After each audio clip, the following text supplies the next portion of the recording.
Namaskar, good evening. You're watching the Newshour at 10, The Agenda, and I'm Swati Joshi. Viewers, it's been a week since Canadian Prime Minister Justin Trudeau made the explosive allegation against India of involvement in Khalistani terrorist Hardeep Singh Nijjar's murder. Now, the Canadian Prime Minister has repeated the charge at least twice in the last 7 days, but no one knows what those so-called credible allegations or evidence are.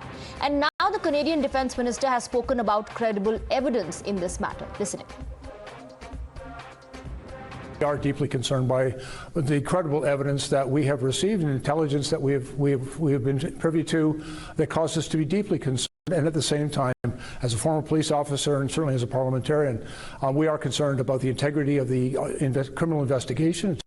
Now, as the world is trying to decode what exactly is this credible evidence, the Canadian Prime Minister is drawing flack after he met and honoured a veteran who fought for Nazis in World War II. In fact, Canadian Parliament gave a standing ovation to him after the Speaker hailed 98-year-old Yaroslav Hunka as a Ukrainian hero and Canadian hero. The Speaker later apologised and expressed regret, taking full responsibility for what was termed an oversight. The opposition, however, gunned for Trudeau, demanding an apology from him, asking him to avoid passing the blame on others. Not just the opposition, but the Canadian media has also taken a critical view of Trudeau's government. हमारी कोशिश है कि यहाँ की community के लोगों की opinion भी सामने लाई जाए और ये एक मसला जिसको कम्युनिटी के लोग समझ रहे हैं कि ये अब एक लंबे अरसे तक चलेगा। प्राइम मिनिस्टर जस्टिन ट्रूडो ने लास्ट मंडे को कनाडा की पार्लियामेंट में बड़े सख्त शब्दों में भारत को दोषी करार दिया था और आज हम ये जानना चाहते हैं एक वीक के बाद के हालात कहाँ पे हैं, क्या ये हालात कहीं पे रुकेंगे या आने वाले दिनों में और बिगड़ेंगे। ये बातें वो हैं जो हम यहाँ के कम्युनिटीज़ के जो लीडर्स हैं उनसे भी करेंगे और जो इन चीज़ों को डीपली समझते हैं उनसे भी करेंगे। प्राइम मिनिस्टर जस्टिन ट्रूडो की पार्लियामेंट में स्टेटमेंट को आज एक हफ्ता हो गया है और मामला तनाव से अब बिगड़ते हुए नजर आ रहे हैं। कम्युनिटी को कंसर्न्स हैं जो कि बहुत जेन्युइन हैं। आम लोग जिनका आना जाना भारत और कनाडा में मुश्किल से नामुमकिन हो गया है फिलहाल, वो काफ़ी कंसर्न शो कर रहे हैं क्योंकि लोग जुड़े हुए हैं दोनों मुल्कों के साथ। दोनों मुल्कों के अंदर जिनके घर हैं, जिनके कारोबार हैं, जिनका आना जाना है और वो आम जिंदगी गुजार रहे हैं, उनके लिए ये सूरत हाल बहुत मुश्किल है। अब हम बात करते हैं कुछ कम्युनिटी के अफराद और लीडरान से कि वो इसके बारे में अपनी क्या राय रखते हैं। Well, despite criticism, the Trudeau government continues to turn blind eye to Khalistani terror. Times Now learns through sources that Indian agencies have now alerted diplomats in Canada amid the possibility of a violent protest by 20 pro-Khalistani groups. The groups have launched Death to Indian Balkanized campaign, as per which call has been issued to shut down Indian missions globally. Vicious lies are being used by likes of Gurpatwant Singh Pannu to incite crowds to target the Indian missions. As Trudeau government continues to shield Khalistani, ruling BJP has lashed out at Canada for making baseless allegations. The Congress leader is used to going to fancy dress parties from his childhood, and he thinks politics is also all about that.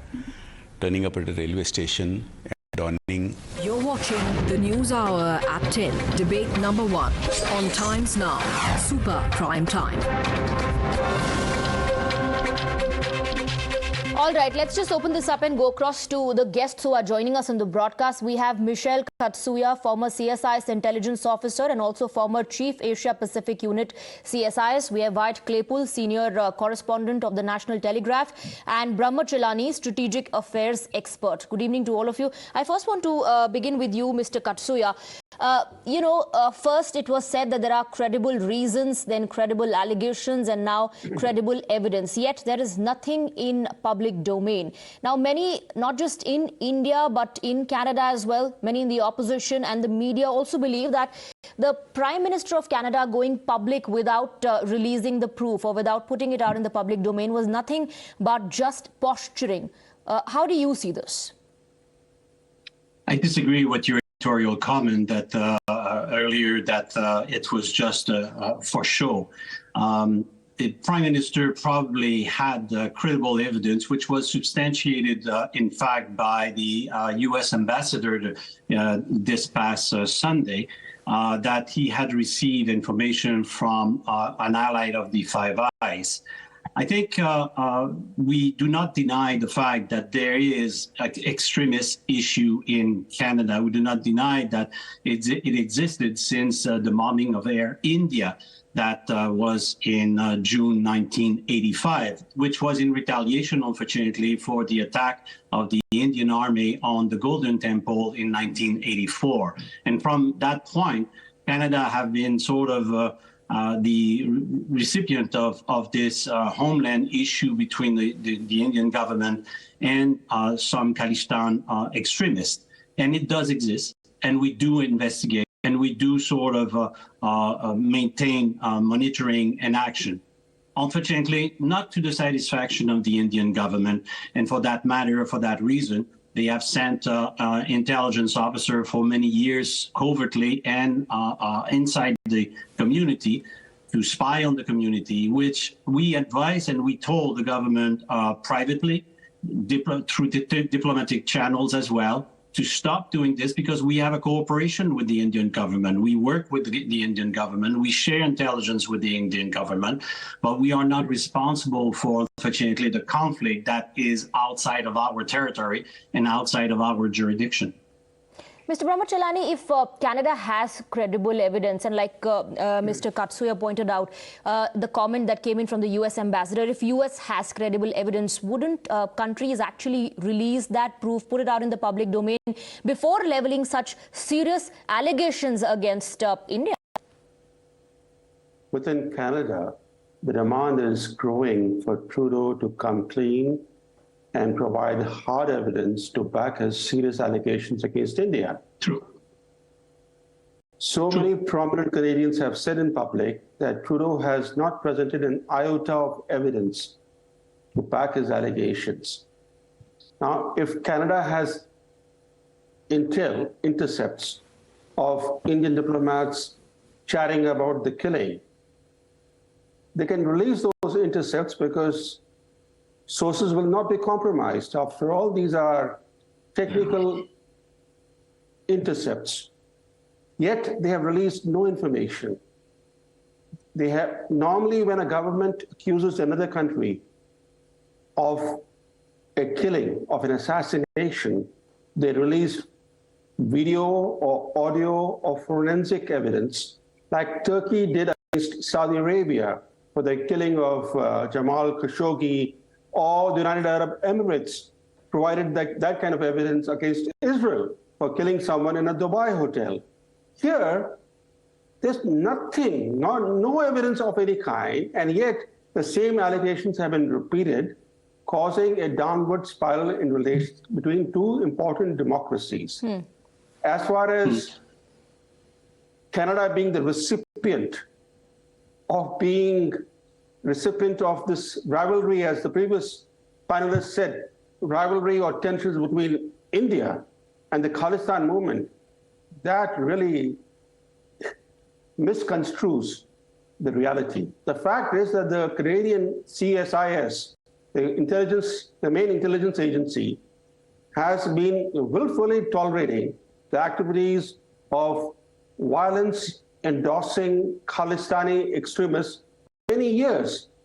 They have been literally shielding these extremists, and they have turned a blind eye to the kind of evidence that India has provided to Canada through diplomatic channels. And what is happening in Canada is that Canada has become the international headquarters of the Khalistan movement. There is no support for Khalistan in India. The Khalistan militancy is largely based in Canada's British Columbia province, where some of the most wanted Sikh terrorists are located. That's where the growing rivalries in the Khalistan movement have led to gangland killings. We have seen a number of murders happening in British Columbia between rival factions in the Khalistan movement. Newshour's killing came after the murder of another prominent person who was once a leading figure in the Khalistan movement in British Columbia. Nobody raised the issue as to who killed this previous guy, Mr. Malik. And yet suddenly out of the blue, Newshour's killing has been made an issue between Canada and India by Trudeau's government. The fact is that Trudeau has, by acting not in a responsible manner, but in a reckless manner, marred Canada's relationship with India at a critical juncture. He has already undermined Canada's relations with Russia, with China, and now with India. Canada is becoming isolated outside the Western world. Canada needs to wake up. It needs to mend fences with India and stop this kind of downward spiral in relations. Okay, Mr. Katsuya, your response, because while you admit that Khalistan extremism does exist, there's an allegation also against your government that in the name of freedom of speech, your government allows for these elements to be emboldened. And what has Canada done to, in fact, eradicate the root cause? I will in part agree with the professor that Canada made a mistake, and the Prime Minister probably made a mistake of not releasing the information. We can use the example of the Great Britain, where Russian operators came to Great Britain to kill some opponent. The Prime Minister stood up in the House of Commons and presented eventually the evidence. And that's a mistake, I agree, that should be corrected by our Prime Minister. The allegations, if are truth, need to be presented. I would stop to agree with the professor when he start sort of declaring that Canada has willfully, intentionally agreed to let the Khalistan movement take place or operate out of Canada. Canada has a legal system, and we must respect that legal system. We investigate under the law, and in that perspective, we have to be also capable to prosecute adequately if eventually we collect the information. Could we done more? Can we do more? Probably needs to be seen. When the intelligence. To reveal the information, we've got to be careful also, because technical information can also identify the source of the information. So presenting the evidence, to my point of view, would be the right things to do, which would stop also this rhetoric discourse and rhetoric war between the two countries that is currently taking place, and some of the allegations that, frankly, are very gracious and irresponsible coming from India as well. Okay, India maintains the same as far as Canada is concerned, that these allegations are absurd and baseless. Now, I don't think it's about, what more can we do? I think it's about, have we done enough? And maybe Mr. Claypool can throw more light on, has Canada done enough when it comes to, terrorists, when it comes to Khalistani extremists, as they are being called in Canada, or have they been allowed a free run there? Well, here's the thing that we should be focusing on right now, I think, is that I agree with both guests in the sense that what I think the trap Justin Trudeau's walked into is that he probably does have some evidence, because the Five Eyes probably did provide him substantial evidence. But the problem is it's evidence from other countries who do not want them releasing their intelligence sources, which is a little concerning, because that's kind of, pointing to other intelligence services spying on India. Regardless, though, I'm just going to say that let's just take it from the hypothetical that we can prove that India approved the extrajudicial killing. Doesn't mean that it happened. We still have not seen proof, and I'd like to see proof. Let's just go from the hypothetical that it happened. Well, now what? Because the problem right now in Canada is, I guarantee this would have never happened if we actually had taken the Khalistani extremism issue seriously in this country. And I would disagree a little bit that Canada could probably do a little bit more. I think we can do much more to crack down on this. We literally have some temples where we're putting up signs calling for the deaths of certain people, and people, smuggling illegal weapons into Canada. I don't think that Michael's sort of dodging on this. I respect his position on it, but it's more so I think that over time we become a country where extrajudicial killings are actually not very uncommon. We have the IRGC blowing up a flight PS-752 and killing hundreds of Canadians. We have the Air India bombing. We have Karima Baloch being probably killed in Toronto by the ISI. I don't think I don't think she just chose to drown herself in a river in Toronto. And then we have people like anti-Iran regime activists in Canada being stabbed to death in their own homes, and then we never really ever investigate those. But as soon as we're investigating a country that Justin Trudeau has a problem with, he goes all out, even though it's an ally. Now, Mr. Katsuya, like Mr. Claypool pointed out, the killing of Karima Baloch, and many, in fact, are highlighting that to say that it is a Canada problem, probably. It is the law and order situation issue there, probably. And many also talking about how the government, in fact, dropped the reference of all mentions, in fact, of Sikh extremism and Khalistan. The revised report, which was released in April 2019. In 2018, the Canadian government issued annual public report on terrorist threat to Canada. Sikh extremism and Khalistan was mentioned in that. Yes, and like I mentioned earlier, we have been investigating. We have our own criticism towards the national security policy, the way it has been handled. Matter of fact, through the spring, we highly criticize the government for the handling of the Chinese foreign interference and everything. And probably it has something to do about coming out today and mentioning India in this situation. But the problem is that the world is stuck with the situation where we've seen Russia, we've seen Saudi Arabia, we've seen Israel, we've seen China, we've seen now India and other countries using the capabilities of their intelligence services to maybe kill some people. And that is a problem internationally that we have to deal with. It undermines the international institution like the international tribunals and force us to act differently, unfortunately. And that's a problem. That's a problem. There's a very concerned turn that is currently happening in India, where there's a movement towards radical nationalism more and more that has been observed by international observers as well. And that's a preoccupation. So I think collectively, all democracies should sort of rally to try to tackle these kind of issues. Foreign interference is definitely Mr. Katsuya, the point is, unless you put out something in the public domain, how come such serious allegations were leveled, and that too publicly? Mr. Chellanay, the point here also is many are highlighting an old video of Canada's former opposition leader where, he lambasted Prime Minister Justin Trudeau and said that, he's spewing conspiracy theories. So many believe that Canada is a repeat offender. This has happened in the past as well. The big question again, look at the way things are being described, that probably India is linked, that maybe India is linked. Can you really, on the basis of this, level such serious allegations? Well, that's what the previous speaker tried to do. He tried to paint India as a rogue by branding it in the same category as Saudi Arabia, China, Russia, etc. Fact is that India has never been accused of carrying out an extra-territorial assassination on Western soil. Never. The countries that have been the real champions of extra-territorial killings are Western liberal democracies led by the United States.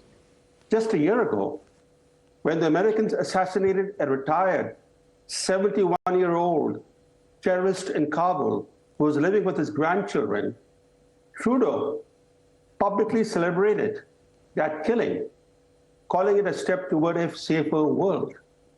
And here is Trudeau now shedding crocodile tears over the killing of a dreaded Sikh terrorist in British Columbia, against whom there was an Interpol red corner notice since 2014. And yet, if you look at the Canadian media, he's being described as the president of a Sikh temple, a Sikh preacher.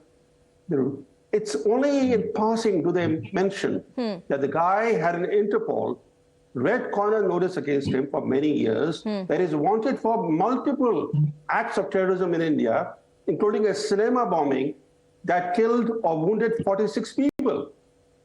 It's a whole portrayal of India coming in, killing, quote unquote, a Sikh leader. So Professor, if India had the evidence, why didn't you ask for extradition? If you had the evidence, we're two countries based on this pretty much the same legal system. Why didn't you ask for extradition? First, he was not on India's list of most wanted terrorists. India had no reason to go after him. But he was one of more than 24 important Sikh terrorists operating out of British Columbia. All right. And the Indian government had provided dossiers on these individuals to the Canadian government years ago. The fact that but you do not answer my question. You do not answer my question. My question is very simple. If you had evidence that he is a terrorist, why didn't you ask for his return? Why didn't you go through the legal process to have his return? You didn't hear my explanation earlier. That India just to be on the most wanted list is not sufficient. If you are on the most wanted list, you need to have evidence as well. So we have extradition process, legal extradition process. Why didn't you ask for the legal extradition process? I mentioned that India presented dossiers on these terrorists operating out of British Columbia. Mr. Nitcher was one of them. And what did the Canadian government do in response to India's dossier? Let me I will point out there has been several extradition requests over time. Sorry. I think you're asking Chellanay a question that he just doesn't have the answer to off the top of his head. I just looked it up, and there has been requests over time for the extradition of Khalistani extremists. Of course. And if there is a request that goes in front of a judge, the judge will judge it, just like we did, for example, a very I believe your question has been answered. I believe your question has been answered. I want to bring in Mr. Claypool. Last question to you before I wrap up, Mr. Claypool. Is political compulsion the reason behind inaction, given the alliance between Mr. Trudeau and Jagmeet Singh, who is, by the way, known as a Khalistani sympathizer?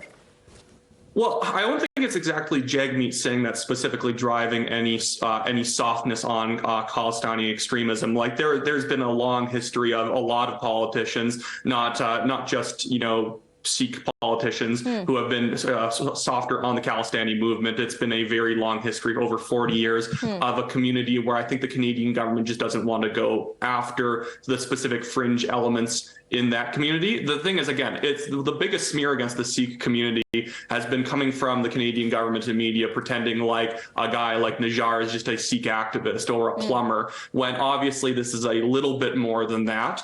And that I think that really it's more so just that there is a lot of political entryism into Canada. And even if you're from a small fringe group, a lot of these groups can provide a lot of money, donations, and manpower when it comes to elections. Again, the vast majority of Canadian Chinese are not supportive of the government in Beijing. Yet, if you can get close enough to certain pro-CCP individuals, they can usually get quite a bit of money towards your campaigns, and even potentially PACs started up to try and defeat your opponents in elections. Right. It's really just one of these things where politicians are very concerned about their votes and not willing to there is a nexus, but nobody wants to talk about it. I believe there should be a bigger concern and worry given that this extremism is growing on the Canadian soil. So I believe the government there should be concerned about the security of its own people and all those who live there in Canada. While the world, of course, will wait for the evidence to be put out in public domain. Thank you very much, gentlemen, for joining us on the broadcast with your views.